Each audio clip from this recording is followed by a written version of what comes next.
Evangelho de Mateus, capítulo 27, a partir do verso 32, é nossa leitura devocional desta noite,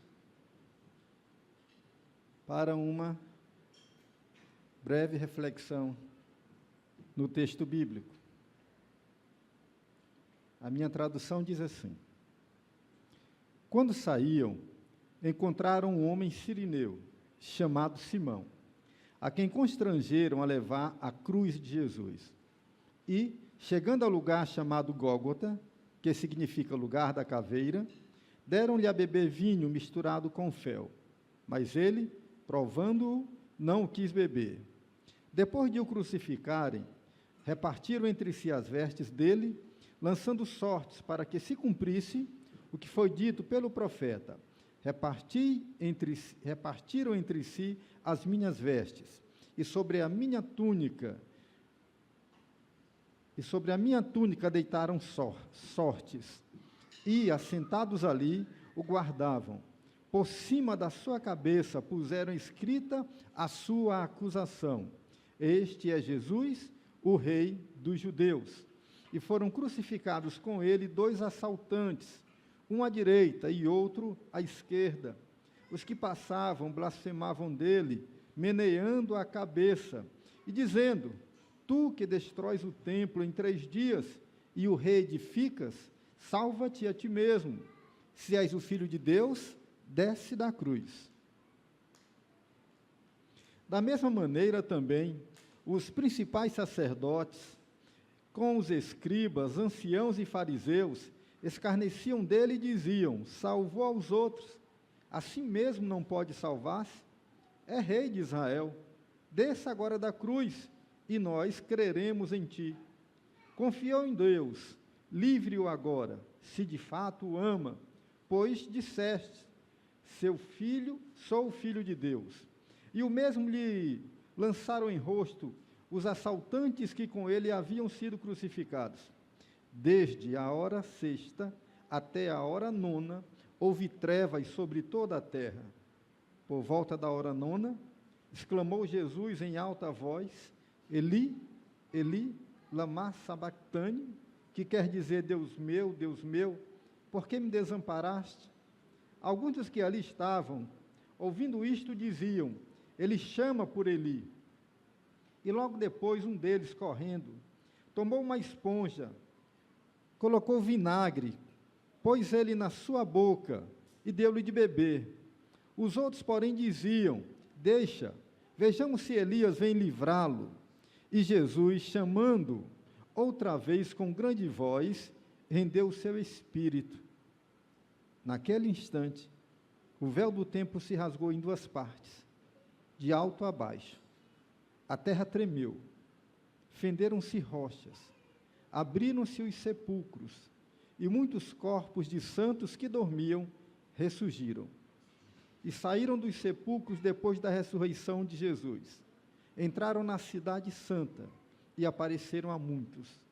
O centurião e os que com ele guardavam a Jesus, vendo o terremoto e as coisas que haviam acontecido, tiveram grande pavor e disseram: Verdadeiramente, este era o Filho de Deus. Amém.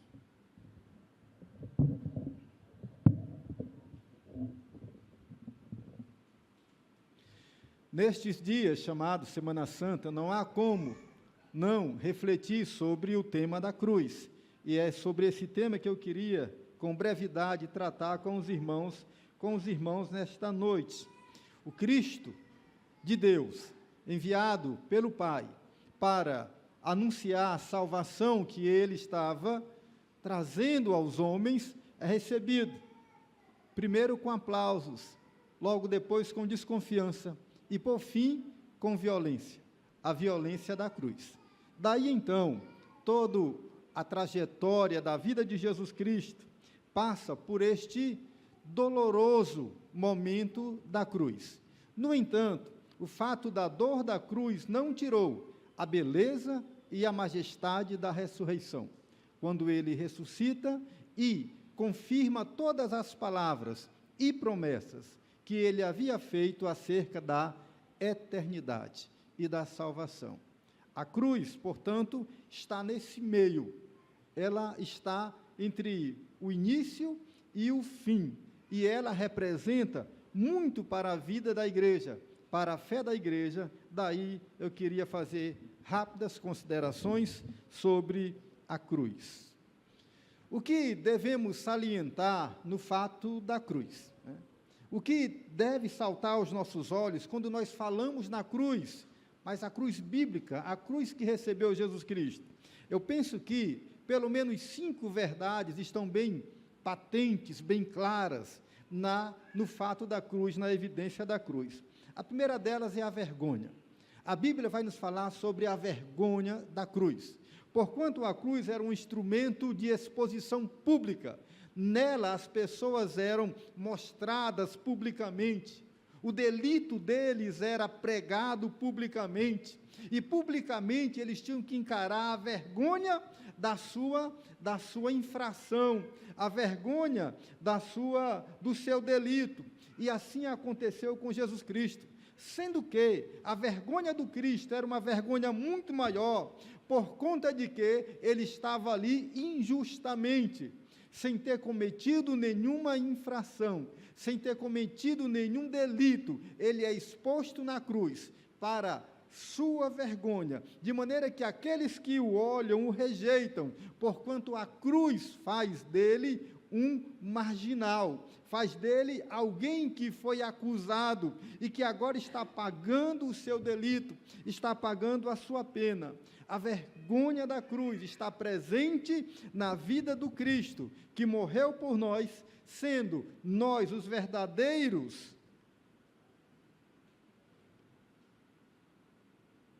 marginais, os verdadeiros delinquentes, aqueles que de fato haviam produzido a maldade, e por nossas vidas havíamos manifesto muito dos nossos males, por conta do nosso pecado, e é o Cristo justo, bom, santo, que ali se expõe a vergonha da cruz.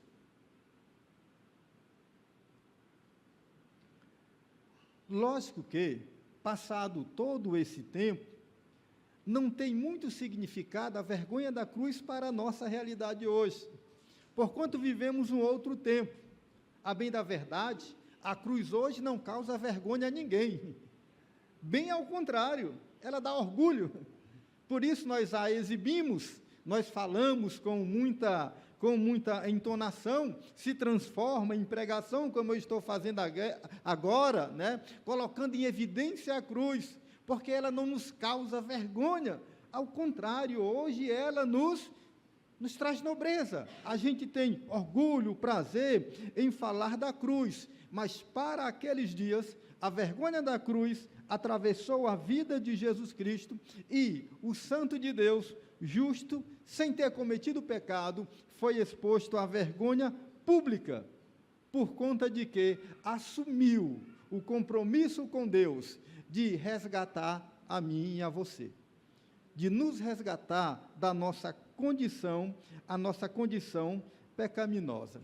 Que tipo de aplicação a gente pode fazer para a nossa vida cristã, enquanto filhos e filhas de Deus, acerca da vergonha da cruz? Não temos que carregar uma. Todo mundo aqui é muito gente boa, não tem nada para expor, a ponto de ficarem envergonhados, e a cruz é uma coisa que não se utiliza mais. Bom lembrar que a ideia de vergonha e humilhação, elas estão presentes. A vergonha ou a humilhação da cruz. A ideia é que o Deus Santo, encarnado em Cristo, agora se expõe publicamente. Ele é humilhado. Temos na cruz, não o Deus poderoso, supremo, temos na cruz o Deus humilhado. Inevitavelmente, temos que refletir, nós, irmãos e irmãs, acerca da humilhação, ou daquilo que está mais próximo de nós, da humildade. Se é uma aplicação que temos que fazer na nossa vida, e que a cruz nos faz pensar, e que a vergonha da cruz nos faz refletir é acerca do tema da humilhação ou da humildade. Agora, um problema muito grande de falar nesse tema, porque é um tema que ninguém gosta. Muito embora, todos nós, com entonação de voz, discordemos. Todos nós falemos sobre humildade, mas no fundo, no nosso coraçãozinho, né, apesar de ter sido agraciado com o Senhor, todos nós, a não ser que vocês sejam muito melhores do que eu, mas pode ser isso também, né? Todos nós sabemos da dificuldade de viver em estado de humilhação, de padecer humilhação, de sofrer uma humilhação, de sofrer uma ofensa.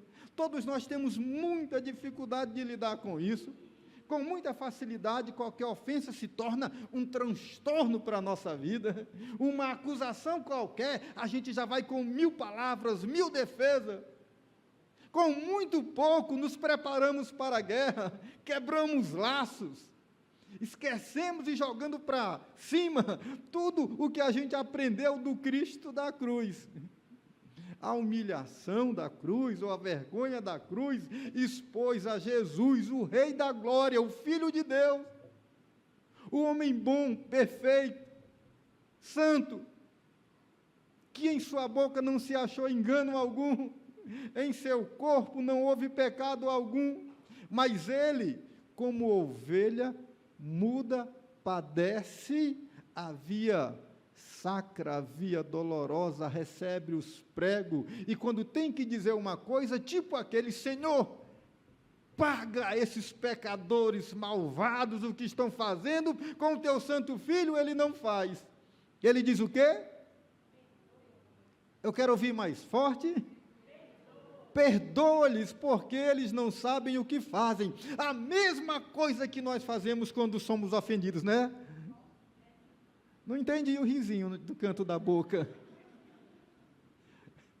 Parece que não, parece que a nossa maldade, ela ainda estribucha na cruz, ela ainda busca um lugar, né, de ego na cruz, enquanto a cruz deveria nos matar. Porquanto nela o Cristo de Deus foi humilhado, sofreu a vergonha na cruz, e minimamente nós deveríamos, todas as vezes que tivermos de lidar com situações difíceis, em que entre ofensa contra nós, a gente baixasse a cabeça, pensasse muitas vezes e lembrasse do que Cristo se humilhou por conta do nosso pecado. Amém? Não preciso dizer mais nada. Isso é suficiente?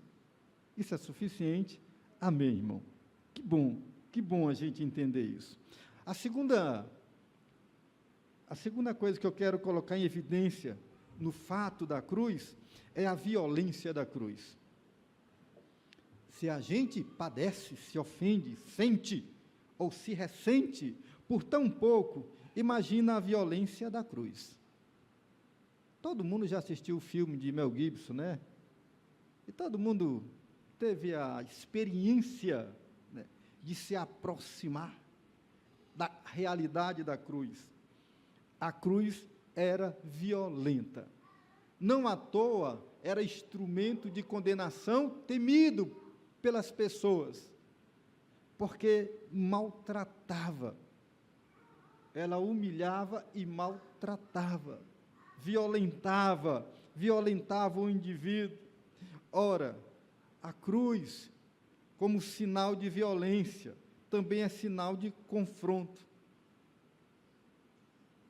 O que é gritante no evento da cruz é essa violência desse instrumento perverso de morte.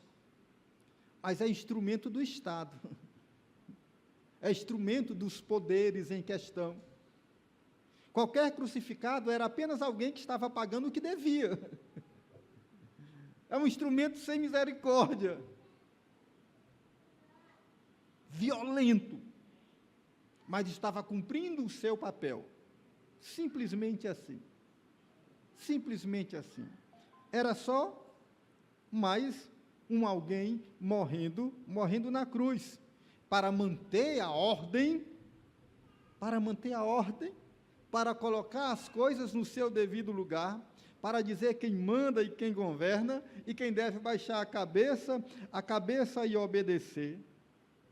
Agora, o que torna a crucificação de Jesus Cristo peculiar é que se trata do justo sendo violentado injustamente, pela corrupção de poderes buscando seus interesses, fosse o sinédrio judaico de um lado, fosse o governo romano de outro, ambos não estavam interessados no que corria na vida daquele homem chamado Jesus Cristo.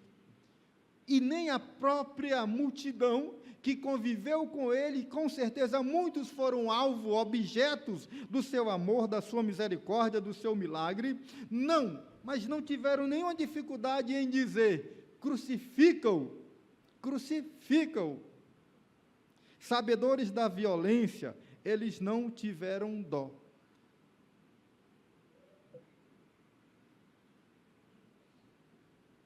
Ela representa opressão, domínio, controle, poder. E parece-me que tudo isso é o contrário da mensagem do Cristo. A cruz, ela está de um lado, o Cristo do outro. Quando eles têm que se juntar e ser pregado nela, é por uma causa santa, justa e divina. Permissão do próprio Deus, para resgatar a mim e a você. Mas do ponto de vista dos governos, do ponto de vista das pessoas, era apenas um instrumento corrigindo as coisas. Gente, violenta, uma maneira violenta de colocar a ordem. A cruz de Cristo sempre será inimiga do poder e da violência. Sempre será inimiga do poder e da violência.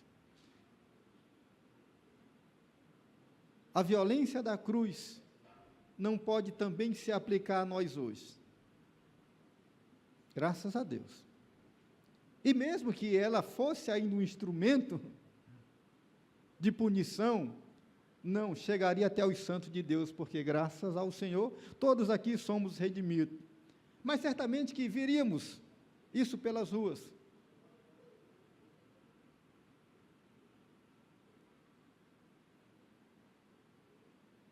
Como se aplica, então, a violência da cruz para a nossa vida cristã hoje? Se a cruz é violenta e matou o nosso Cristo, crucificou o nosso Jesus, porque ela simboliza isso, violência fria, crua, sem compaixão. Que verdade a gente pode aplicar na nossa vida enquanto cristão? Sugiro que cada um de nós abracemos, como a Escritura nos instruiu, o contrário da violência, que é a paz. Porquanto ele mesmo nos disse, em Mateus 5,9, nas chamadas bem-aventurança, que bem-aventurados são os pacificadores, gente, é desse tipo de pessoa que, assim, determinadamente disse não à violência. Disse não à violência. E o Senhor Jesus Cristo exatamente nos ensinou isso. Se a violência é instrumento de cruz, matou o nosso Jesus, se ela fez sofrer o Cristo de Deus, aquele que nos ama e que nos redimiu, e se ela é símbolo de violência, nada mais natural, mais simples, mais claro que eu e você, enquanto filhos e filhas de Deus, sejamos contrário a todo tipo de violência que se nomeie neste mundo, porque nós fomos chamados para sermos pacificadores. Para sermos pacificadores, é isso que a Bíblia nos instrui. E mais ainda, Jesus Cristo deixou em muitos outros momentos esta mesma mensagem, ele violentado na cruz, certamente os discípulos lembraram daquilo que ele ensinou.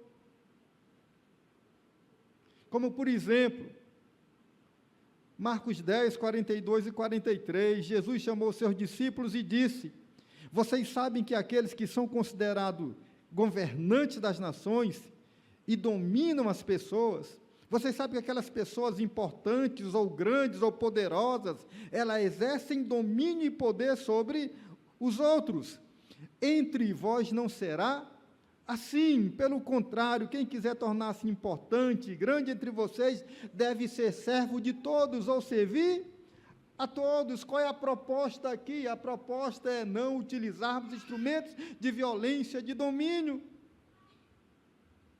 Se a gente vai para Lucas, ou Mateus 10,16, você vai entender que Jesus Cristo, quando nos enviou para evangelizar, ele disse que estava nos colocando como ovelhas no meio de... Pense na briga desigual. Uma ovelha no ringue, um lobo do outro, quem ganha? Ninguém aposta nenhuma ficha na ovelha. Sabe que ela vai ser estraçar? Porque o lobo é violento, ele usa a violência. E a ovelha? O que a ovelha usa para vencer o lobo? É uma coisa que a gente pode fazer como ovelha. O Senhor é o... Isso mesmo. O Senhor é o nosso pastor. Ele cuida da ovelha, é o cajado dele que nos sustenta. A única defesa contra a violência deste mundo, dos males deste mundo, é a nossa dependência do bom pastor, amém? Então, temos que ser contra a violência, sem exatamente abrir mão ou utilizar instrumentos de violência. Temos que nos debruçar no cuidado gracioso do bom pastor, que cuida das suas ovelhas, que sustenta as suas ovelhas, mas não devemos ficar calados diante de qualquer tipo de violência, porque fomos chamados para promover a paz, e isso começa desde a nossa casa. Gente, é incrível como é assustador o fato de violência doméstica. Não entendo como no nosso século a gente ainda tem que lidar com isso. Você tem que ouvir que a cada tantos minutos alguém sofre algum tipo de violência dentro de casa. Quem comete? Pais, mães, tios, maridos. Isso é inconcebível. Isto é violência, e toda violência nomeada nesse tempo precisa ser combatida, e a igreja do Senhor deve estar sempre levantando essas bandeiras, porque ela sabe que o seu Cristo morreu na cruz sob instrumento de violência da cruz, e nós fomos chamados para mudar essas realidades. Ora, Lucas 9, 54 a 55 vai falar sobre isso. Lucas 6, 29 vai dizer que a gente tem que estar do lado da não violência, do lado da paz, mesmo que isso nos traga dano. Se alguém te bater na face, oferece a outra. Aí também é demais, né? Eu também acho demais. O problema é que o Cristo que morreu lá na cruz, que sofreu a vergonha da cruz, que sofreu a violência da cruz, disse, foi assim que eu fiz. Foi assim que eu fiz. Então não tem meio termo, não tem atalho, não tem o que fazer. A verdade é essa, a violência da cruz pode ainda se manifestar dessa maneira. Mas nós, enquanto servos do Deus Altíssimo, somos bons aprendizes, bons discípulos, e vamos sempre caminhar na propagação da paz, porque esse é o nosso chamado. Como combatemos a violência da cruz? Sendo arautos da paz, filhos do Deus pacificador, filhos do Cristo que morreu na cruz, e que perdoa aqueles que o mataram. Por fim não, perdão. Não se animem tão rápido. Outro fato que podemos salientar na cruz é a mensagem da cruz. Lógico, essa é a mais importante. Temos que pensar na vergonha da cruz, na violência da cruz, mas aquilo que tem que encher o nosso coração, os nossos olhos, é a mensagem da cruz. E eu quero pensar nessa mensagem da cruz de duas maneiras. Primeiro, a mensagem por si, ou em si, que é o Jesus Cristo. Ele é a mensagem da cruz. A pessoa do Cristo, que nos comunicou paz, salvação, vida, que nos resgatou dos nossos pecados, que nos fez viver uma vida nova. A mensagem da cruz é esta, do Deus encarnado que dá a própria vida para resgatar, tirar do mundo perverso, eu e você, e nos colocar no reino do Filho do seu amor. Foi dessa maneira que ele nos alcançou e nos fez ser pessoas diferentes, abandonar a vida perversa que a gente vivia, carregada de pecados e de maldades, e nos colocar agora em um novo espaço, em um novo lugar, em uma nova realidade. A mensagem da cruz é o Cristo da cruz. Quando amamos, quando servimos, quando nós vivemos para Ele, quando ouvimos a Sua voz, quando nos dedicamos a Ele, a gente está dizendo o tempo todo que essa mensagem é acolhida no nosso coração. Mas quero pensar também na mensagem enquanto a pessoa do Cristo, mas também na mensagem enquanto o ensino do Cristo, o Evangelho. O Evangelho, a mensagem da cruz, antes de ter anunciado e colocado ali o sumário em Cristo, ela teve anos de propagação, de ensino, um a um, em todos os lugares, para adultos, crianças, jovens, para pessoas simples, pessoas importantes.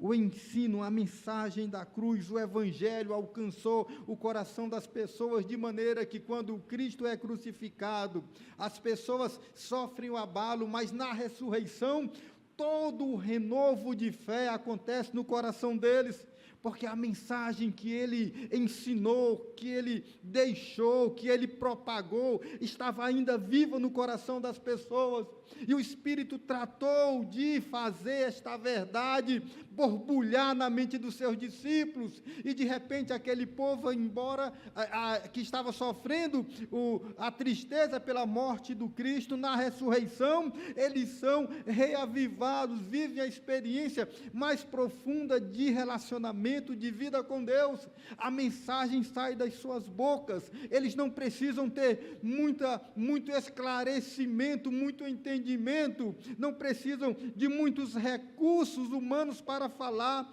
O coração inflamado por esta mensagem agora se torna canal, e eles saem onde passam dizendo e falando da ressurreição do Cristo. A mensagem do Cristo agora é propagada através de todos aqueles que nele creram, que ouviram a sua mensagem, que abraçaram o seu Evangelho, que vivem o seu Evangelho, e conosco não é diferente. Isso se torna uma aplicação bem mais simples, porque eu, você, todos que estamos aqui, aqueles que estão nos ouvindo, um dia fomos alcançados pela mensagem do Evangelho, que também é a mensagem da cruz. Nossas vidas foram abertas, compreendemos o Senhor.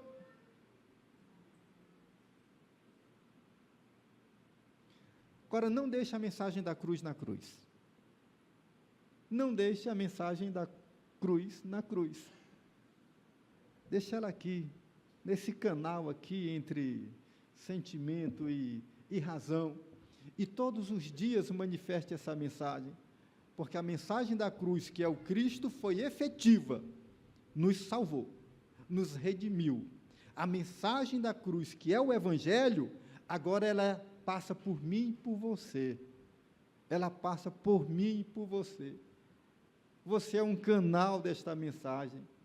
Por favor, não crie barreiras. Antes, escancare as comportas da alma, para que esta mensagem jorre, alcance pessoas. Este mundo perverso está se autodestruindo. Há uma esperança, e a esperança está em você. Porque o Cristo, que é a tua esperança, te redimiu, nos redimiu, e agora Ele espera que nós canalizemos esta graça maravilhosa, que mudou a nossa vida, para também alcançar outros corações. E a mensagem da cruz ela não fique estancada em nós, mas que ela jorre através da nossa vida, do nosso testemunho, da nossa fala, dia a dia. Amém? Mais uma coisinha. A essência da cruz. A essência da cruz é o crucificado, é o Cristo. Não tenha nenhuma dúvida. A cruz que recebeu Jesus está podre. Nem podre está mais. Não existe mais matéria dela, ou existe matéria em outro estado. A cruz apodreceu, mas o crucificado está vivinho em nós, ressuscitou, está nas nossas falas, nos nossos sentimentos, nas nossas orações, nas nossas canções, está nas nossas devoções, está no nosso dia a dia, está caminhando em todo ato de bondade, de misericórdia e compaixão que nós exercemos, está vivendo em nós. A cruz ficou para trás, Cristo ressignificou a cruz. O que era instrumento de morte, agora é instrumento de vida, instrumento de vida. Esta é a essência da cruz, é o Cristo que nela estava crucificado. Portanto, não é suficiente a gente ostentar a cruz. Não é suficiente carregá-la, expô-la, colocar em neon. Isso tudo é bacana, é bonito, pode ser feito. Mas o que importa para a gente é a essência da cruz. E a essência é o Jesus que nela foi crucificado e ressuscitou ao terceiro dia. Amém? Para a gente encerrar, agora de verdade,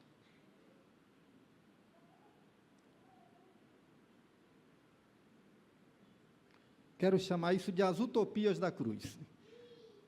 Porque a cruz tem um fato, a redenção, salvação, a graça de Deus derramada, alcançando o nosso coração. Isso está muito resolvido. Mas a cruz propõe outras utopias, que nós podemos sonhar, que nós podemos levantar a bandeira, que nós podemos trilhar um caminho de busca. Penso que a cruz nos fala da utopia da fraternidade universal. E penso que isso precisa ser propagado. No mundo em que os homens poderosos fazem arenga uns com os outros, insultam uns os outros todos os dias, os homens ameaçam uns aos outros, cada um quer ser mais forte, mais poderoso, e impõe as suas regras, as suas normas, as suas taxas. Enquanto os homens brincam das suas arengas, nos seus tronos poderosos, nós somos chamados para falar da fraternidade universal, de amar todas as pessoas, de levar os homens ao conhecimento da verdade de Deus, porque a Bíblia diz que Deus deseja que todo homem venha ao conhecimento da salvação e da verdade de Deus. Promover, a despeito dos seus valores, princípios e crença, mas, dependendo de nós, promover fraternidade em todos os âmbitos da vida, estabelecimento da justiça, no mundo tão injusto, que precisa de mim e de você para sermos canais da justiça que falta às pessoas que dela precisam, a quebra das normas para estabelecer princípios que conduzam a vida cristã, que oriente a fé, estabelecer e colocar o propósito do bem supremo na nossa vida como bandeira de todos os dias, porque para isso nós fomos salvos, resgatados, para promover o bem, porque o nosso Deus é um Deus de bondade. A nossa missão aos fragilizados e oprimidos deste mundo, que estão aí, e são muitos, às vezes invisibilizados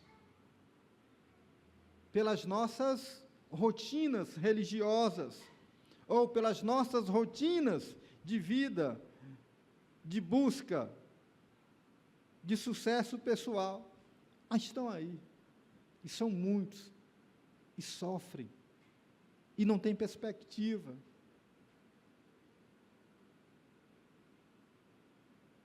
Talvez você nem consiga imaginar, porque por vezes estamos dentro da nossa bolha, protegidos, guardados, mas vai para os lugares de dores, você não consegue sair sendo o mesmo, não consegue, gente, mas a gente precisa ir ver, sentir, como Cristo sentiu, saiu da glória, encarnou, diz o texto, sentiu as nossas dores, os nossos sofrimentos, abraçou a causa.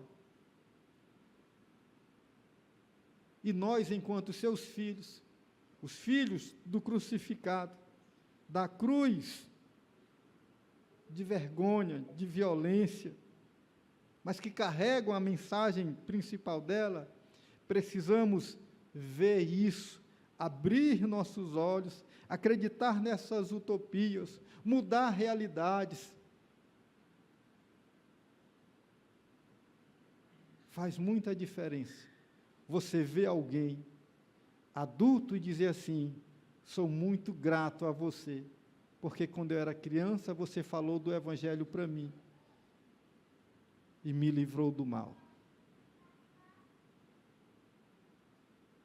Realidade bruta, violenta, que mata crianças, que violenta crianças, que maltrata mulheres, que maltrata idosos, que empobrece gente, que torna a gente humilde, simples e empobrecida, vítima de pessoas gananciosas e sem escrúpulo. Não tem como pensar na cruz sem pensar nessas coisas. O Cristo da cruz viu tudo isso, sentiu tudo isso, salvou todos quanto o receberam. E, logicamente, comigo e com você não pode ser diferente, porque a cruz deve estar diante de nós, e ela não pode ser apenas um símbolo religioso, não pode apenas refletir uma religião, isso é muito pouco. A cruz é muito mais do que isso, e ela nos convida a abraçar o Evangelho, o Cristo da cruz, a sofrer a vergonha, a lutar contra a violência, a abraçar a sua mensagem e a sonhar as utopias possíveis. Que o Pai nos ajude e que nesta Semana Santa Ele faça brotar no nosso coração memórias, sonhos, desejos, assumirmos a missão que Ele realizou neste mundo e darmos continuidade àquilo que Ele tem começado há quase 2000 anos. Que Deus abençoe a todos. Amém.